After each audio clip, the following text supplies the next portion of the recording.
Haluan itse päättää omasta asumisestani, vapaa-ajastani ja siivoamisestani omassa kodissani. Haluan olla oma itsensä, kun on tasa-arvoa ja työkavereita ja omia läheisiä ja omia ystäviä. Haluan päättää ystävien vierailusta. Haluan päättää raha-asiassa.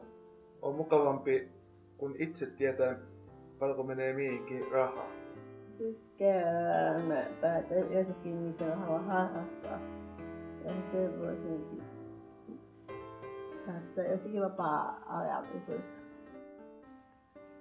Minä haluan itse päättää, missä haluan asua, eli perhehoidossa, eikä se, että vammaispalveluiden työntekijä päättää, missä asun. Haluan päättää siitä, että minä vaan syö itse utikaa ja ruokaa. Haluan päättää ystävistä ja harrastuksista ja mihin haluan matkustaa.